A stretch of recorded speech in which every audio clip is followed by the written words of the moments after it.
안녕하십니까. 평신도 교회를 꿈꾸고 그렇게 걸어가고 있는 황창한 성도입니다. 계속해서 제가 그 책 소개를 하고 있습니다. 진 에드워드 이분의 이교도 신학 교육을 넘어서라는 책 이제 2탄인데요.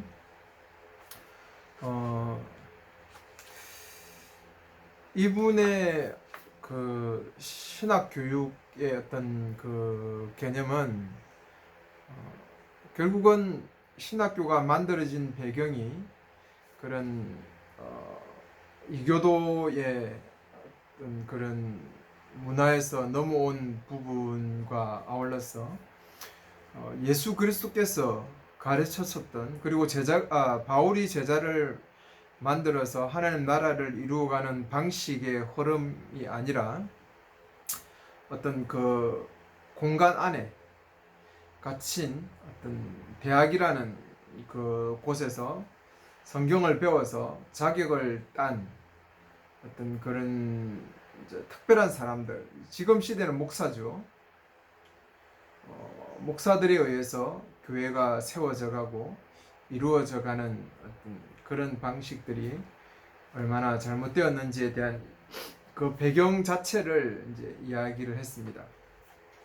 그리고 오늘 2부에 넘어오면서 그 결정적인 역할을 한 분의 어떤 흐름 속에서 다비의 어떤 그 세대주의, 그리고 그 흐름에서 근본주의, 그 당시에 18세기 말에 미국에서 그 많은 그 대학들이 다 이제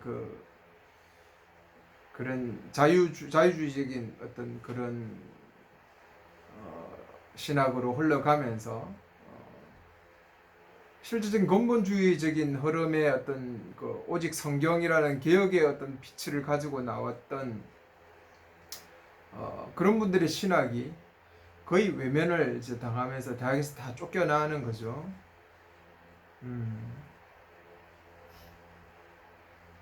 그로 인해서 만들어지는 방식들이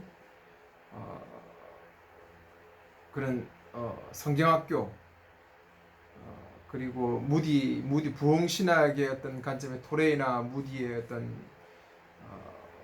그리고 빌리 그레암 목사님, 뭐 유명한 분들이죠. 그런 분들의 어떤 그런 성경학교의 방식,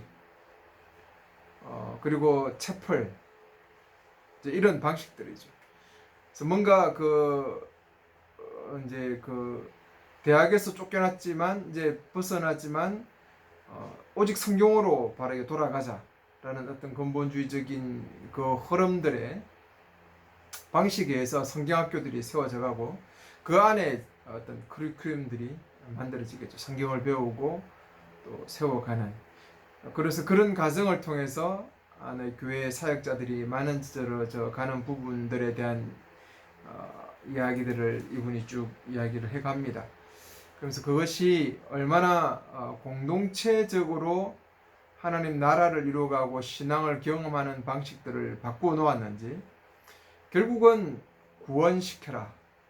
구원, 개인 구원이죠. 영혼의 구원, 그리고 개인 전도, 이런 방식의 어떤 그 부흥의 이런 흐름들이 결국은 그분들의 신학 속에서 만들어진 자녀물이고, 그것이 결국은 하나님의 나라를 이루어가는 공동체 교회에서의 개념보다는 개인주의 신앙, 개인주의적인 복음으로의 변화를 흘러갈 수밖에 없는 것이고, 결국은 성경을 배우고 성경을 가르치는 그 모임이 그런 방식이 교회를 세워가는 방식인 것처럼 중심으로 서버린 것이죠. 그래서 결국은 설교와 그 설교를 듣는 예배의 중심, 어떤 그 교실 안에 갇혀서 흘러가는 프로그램화된 어떤 신앙의 흐름들이 더 깊어질 수밖에 없었던 것입니다. 그로 인해서 실제적으로 어떤 삶을 경험해가고 같이 살아가는 어떤 그리스도의 몸으로서의 교회의 신앙의 방식은 없어져 버리고 오직 개인 구원, 개인의 어떤 영성, 개인이 하나님과 일대일로 만나고 그 하나님을 통해서 내 자신을 바르게 도덕적으로 깨끗하게 만들어 가려고 하는, 그래서 결국은 죽어서 천국 가는, 뭐 성경에도 없는 천국이죠. 죽어서 가는 땅에 가는 신학으로 기결될 수밖에 없었고, 결국은 채플이나 그리고 선교단체가 만들어져 갔던 배경도 이런 성경 공부 모임의 어떤 의미들, 채플의 의미 속에서 만들어져 가는 것이죠. 간 것이죠. 저도 SFC라는 어떤 신학, SFC의 그 선교단체 출신이고 그 속에서 장도하고 조장 역할도 하면서 나름대로 선교단체의 어떤 그 의미들을 되새겼지만 그것의 배경이 아주 순수한 의도로 시작되었음에도 불구하고 그것이 하나님 나라를 이루어가는 공동체적인 어떤 교회로서의 의미에는 너무나 반하게 흘러왔다는 사실들. 그러면서 내가 5년 동안 휴학하면서까지 헌신했던 그 SFC란 그 선교단체의 의미가 무엇인지, 그리고 지금도 끊임없이 이루어져 가고 있는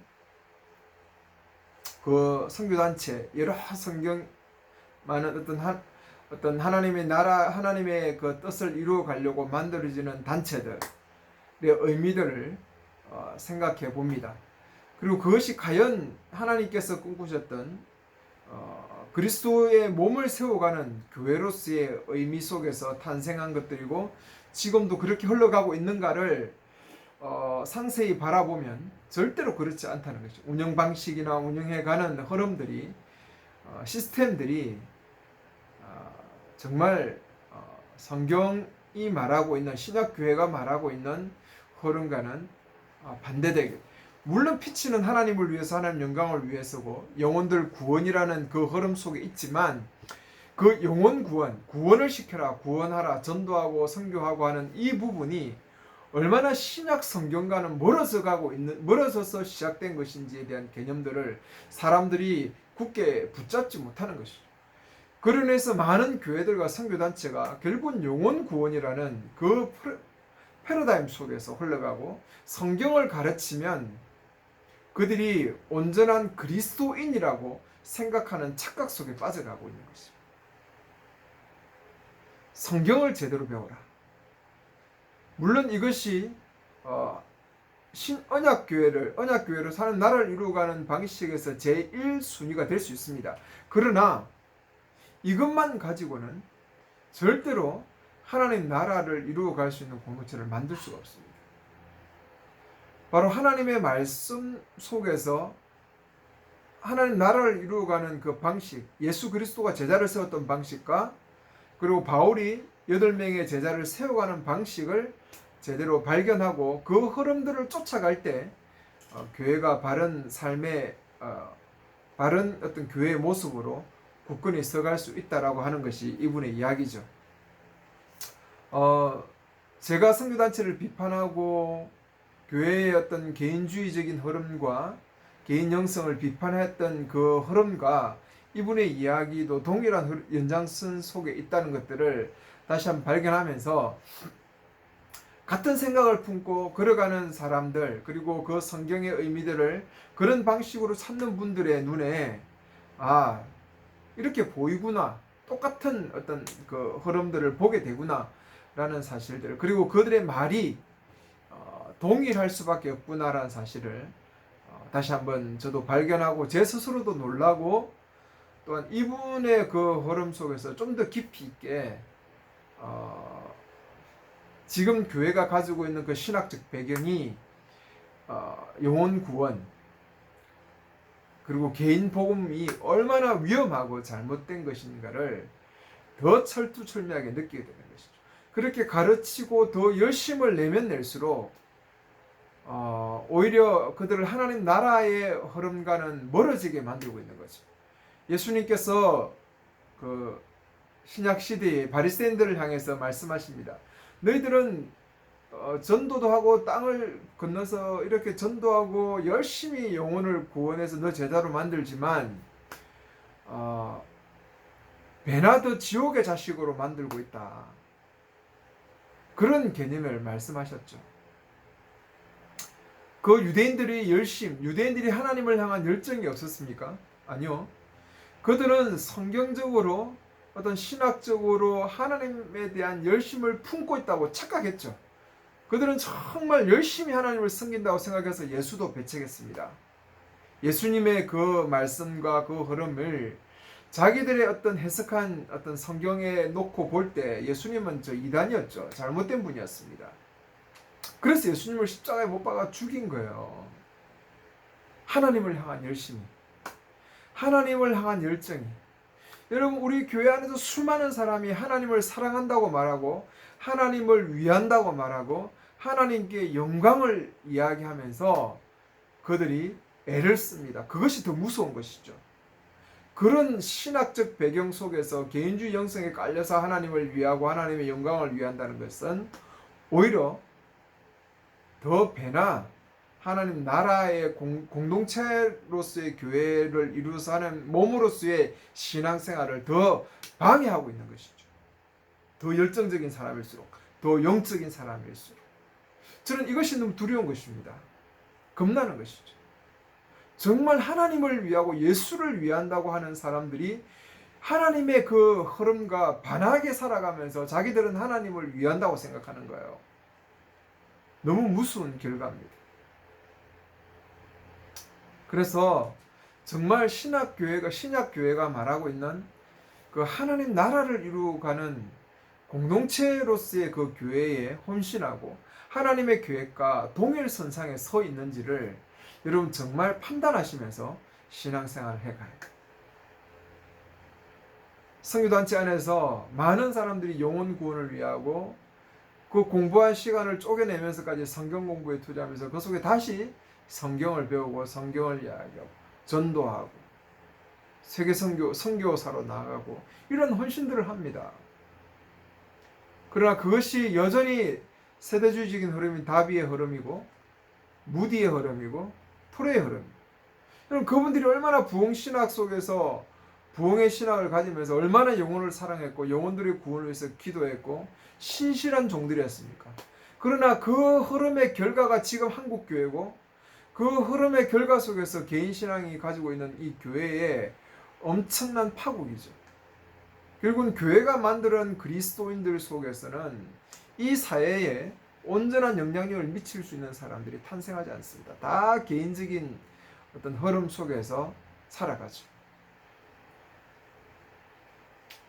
위험한 성도들이 만들어지고 있고 그 교회는 죽어서 천국 가는 그래서 많은 영혼을 구원해야 된다는 정말 성경에도 없는 그런 구절구절의 성경을 모아서 오늘도 많은 청년들에게 불을 지르고 있고 그들을 정말 하나님의 사람 제자로서의 그 길을 걸어가게끔 만들고 있지만 그 길이 과연 하나님의 길인지에 대해서는 그들도 정말 자기 스스로는 그렇게 생각하지만 결과론적으로는 그런 흐름이 아니라는 것들이 지금 교회의 타락이나 어떤 흐름, 세상 속의 교회가 가지고 있는 위치들이 낱낱이 우리에게 고발하고 보여주는 것입니다. 그러면서 이분이 3부에 가면 신약 성경을 시대 순서로 해석하면서 바울의 8명의 제자들의 탄생 과정들을 쭉 설명합니다.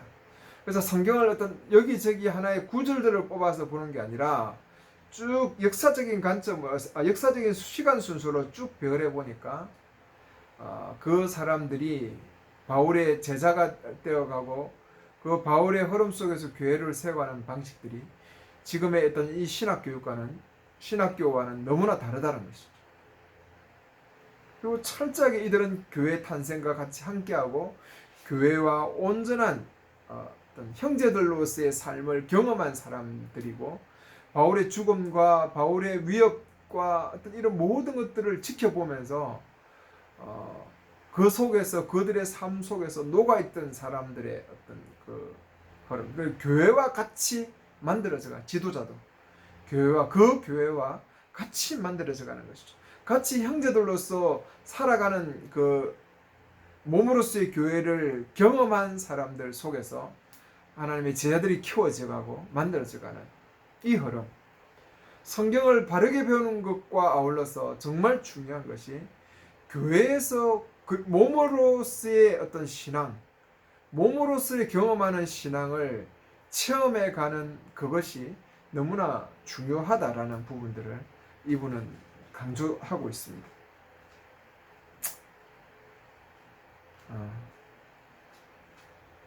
그러면서 마지막 장에 이렇게 써놨습니다.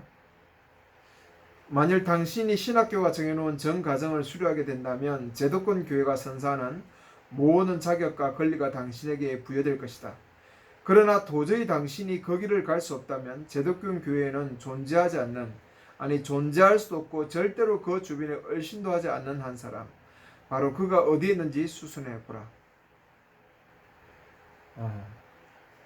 그러니까 그 일반적인 그 신학교의 어떤 자격은 부여할 수 있지만 그것이 실제적인 하나님 나라를 이루어가는 공동체의 어떤 그 흐름 속에는 편입될 수 없다는 이야기. 정말 안타까운 이야기죠.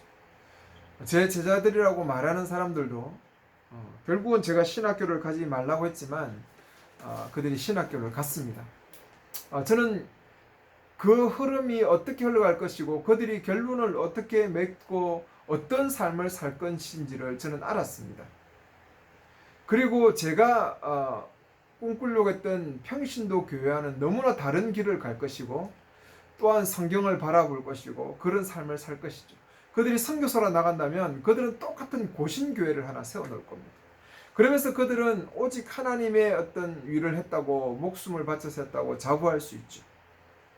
그러나 너무 안타까운 것은 한국에 처음 선교사로 목숨을 걸고 들어왔던 그들의 신학이 지금 이 한국교회를 망하게 만들고 있는 이 흐름의 결론들을 그들도 똑같이 경험할 것이라는 사실들입니다. 너무 안타까운 것이죠.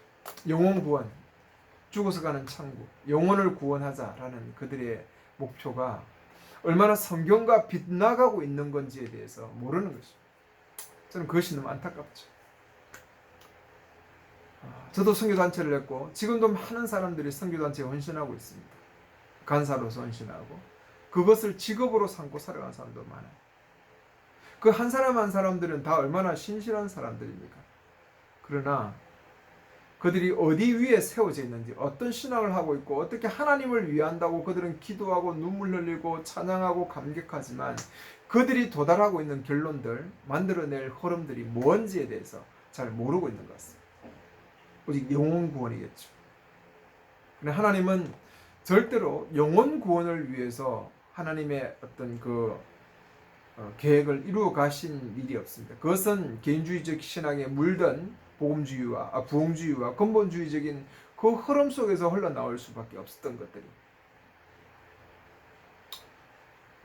뭐 제가 이렇게 크게 주장한다고 해서 많은 사람들이 제 어떤 이 흐름들을 쫓아가거나 이분이 말하는 방식들을 쫓아가지는 않을 것입니다. 저도 알고 있습니다. 그리고 그것이 얼마나 지금 힘들고 어떤 이 한국적인 상황 속에서 어려운지를 알고 있습니다. 그렇다고 할지라도 제가 이러한 영상을 남기면서 이야기하는 것은 제가 뭔가 대단하다, 똑똑하다라는 것이 아니라 저도 물론 그렇게 큰 삶을 살지도 못했고 또한 그것이 실패의 길을 걸어왔습니다. 저는 목사였기 때문에. 제가 목사라는 그 타이틀이 얼마나 이 하나님 나라를 이루어가는 공동체 신학 속에 걸림돌이고 가장 큰 적인지를 제가 이 일을 해가면서 발견하게 됐어요. 그래서 제발 바른 하나님의 백성으로 하나님의 일꾼으로 살고 싶은 사람은 절대로 좀 신학교를 가지 말라. 신학교의 자격을 부여해서 뭔가를 하려고 하지 말라. 목사라는 어떤 타이틀이 지금 어떤 내가 교회를 개척하고 교회를 만들어가고 하나님의 일을 수행하는 방식이 아니란 말입니다. 그것을 정말 좀 놓치지 않았으면 좋겠어요. 좀 깨달았으면 좋겠어요. 이것이 얼마나 잘못된 그 어떤 신학의 흐름 속에서 특히 어떤 예수님의 제자 방식, 바울의 제자 방식이 아닌 흐름 속에서 흘러왔고, 그리고 성경과는 얼마나 잘못된 어떤 이교도적인 그런 어떤 교육 방식 속에서 만들어져 가고, 그리고 어떤 근본주의적인 신앙 속에서 만들어졌는지를 제발 그 흐름을 좀 깨달았으면 좋겠다는 것이죠. 뭔가 내가 자격이 있는 것이 어떤 신학교가 부여하는 그 어떤 공부 과정을 마쳐서 어떤 자격, 리더로서의 자격이 되는 것이 아니라 온전히 그 한 교회 속에서 교회를 세워가는 형제들 속에서 만들어진다는 사실, 그 속에서 제자가 탄생한다는 사실들을 꼭 기억하고, 정말 하나님 나라를 이루고 싶고 하나님께 쓰임받고 싶으면 신학교로서의 어떤 자격장을 따려고 하지 마시고 형제들 교회를 꼭 꿈꾸시고 평신도 교회로서의 그 흐름 속에서 정말 하나님의 제자가 탄생되고 하나님의 일을 이루어가는, 제보다는 좀 더 진보된, 저를 뛰어넘어서 실제적으로 그 속에서 경험해 보면서 교회 개척자들로의 삶을 꿈꿀 수 있는 그런 사람들이 반드시 좀 이 영상을 듣는 사람들 중에 나왔으면 좋겠다라는 그런 꿈도 꾸어봅니다. 감사합니다.